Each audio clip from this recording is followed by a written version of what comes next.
Why do Arsenal take so long to buy players?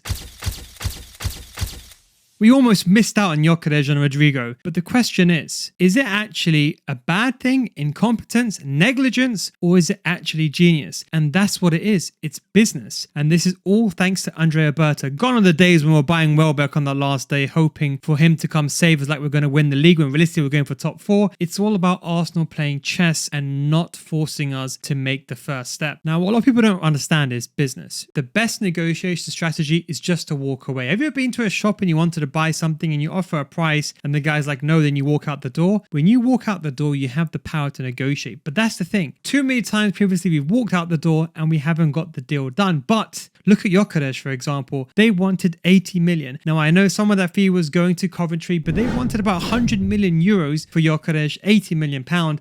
But we don't and we can't pay the price up front. Because if we did, let's say we did pay the price up front, think about the money that we have for Gyökeres now. We actually got that money from saving money on prior deals. So if you want more players and you want to be smart, you have to play this tiptoe game. You have to play the tango game. You have to move left and right. You have to not bite. You have to wait. We look for alternatives. We've also got Sesko, want him to come. We put the two clubs against each other and look at the situation now. We've got Gyökeres, the player that we actually wanted, who's at his peak, as opposed to getting Sesko, who's maybe one for the future, but not the player we need right now. Because of course we couldn't get Isaac. We saw that Liverpool hit their bid, already got rejected. I was actually worried they were going to get him for 150, but we saved about 30 million on Gyökeres. We ended up getting him for about 60 million pounds in total. And even some of the add-ons, some of them are easier to reach and some of them are a bit more difficult. So this is the thing, walking away is the power move. You can't just put 100 million down and say that's it, because every single player, everyone is going to know, every other team's going to know that we're just going to buy anyone at any price. So it cannot be done. You have to always be patient. A lot of people have been asking me about Madueke. Now let me ask you something honestly, okay? Is he better than no one? Yes. Now, do I want Madueke? No, I would rather prefer Eze and I would rather prefer Rodrigo. There is no doubt about it. But the thing is, the price. We can't afford everyone, okay? We need to cover for many areas. We're also paying people in loans. We're paying back loans. You have to be really smart. Now, Madueke was actually a very good financial decision. Now, why I think we actually bought him was to cover for Martin on the left-hand side, cover for Saka also, but he's more of an investment,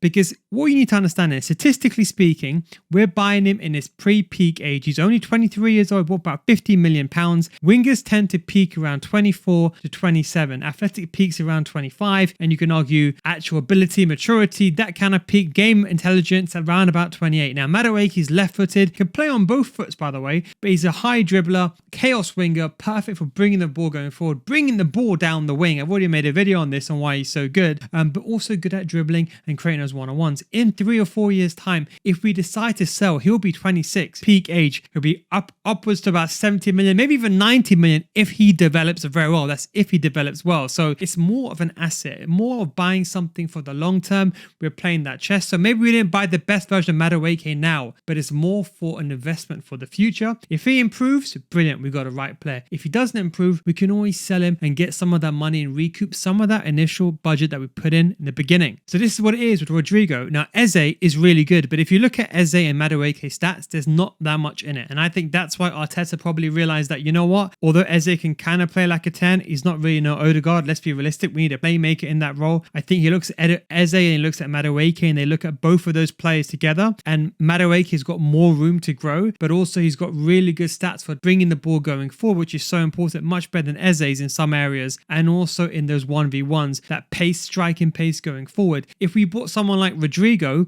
we're talking about 90 million. 80, 90 million minimum, I would say. I would say minimum 80 million. And look at his wage model. The wage model would have thrown everything out of proportion.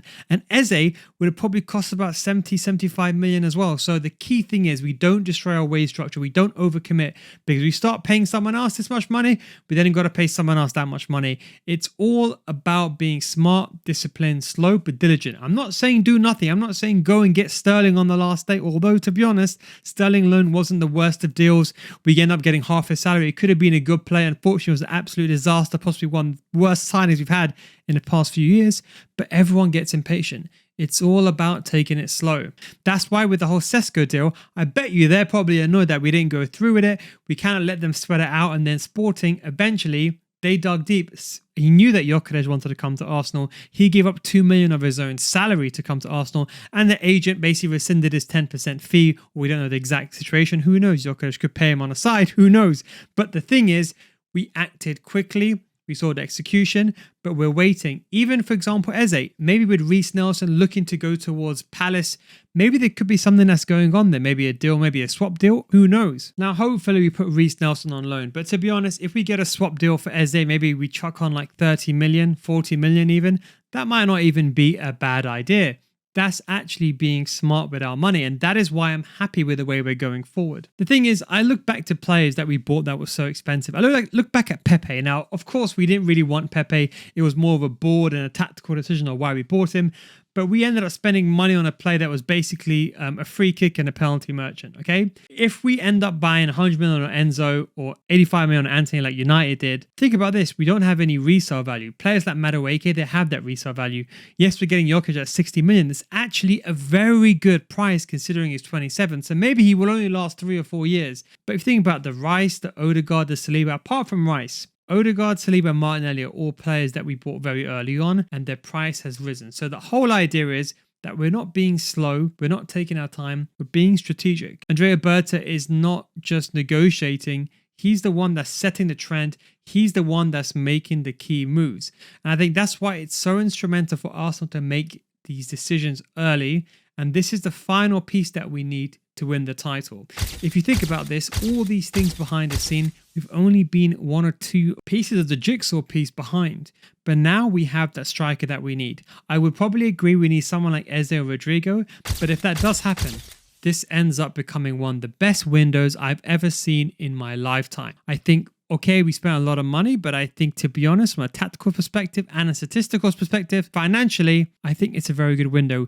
We've addressed all our key issues. We've got the players in, and we're seeing teams around us strengthening, but we got the right players. And that's why I think just one more player, an Eze, a Rodrigo, any sort of winger now, I think that would be the perfect middle ground. I think then we have everything that we need. One thing I also wanted to mention was the importance of buying players with Premier League experience. If we look at players like Gabriel Jesus, we bought him when he had the City experience. We had Zinchenko, City experience. They played very similar to us. They're possession-based team, so it's very easy for these players to integrate in. So players like Madueke, okay, they might be data-driven scouting and long-term planning, but if you're asking me, this is the correct way to go forward. I'm very much looking, we got Wanyeri, he ended up signing the deal. I'm very much forward and looking really forward to what's going to happen this season. I think we've done everything on the transfer end. Now it's just our team to not make those silly mistakes and to move the ball going forward, and hopefully, finally, he can lead us towards the win. But I think the unsung hero is that Andrea Berta, very underrated, good for business. So that's the truth. Everyone, of course, we just want to spend 80 million, but it's not that simple. You have to negotiate.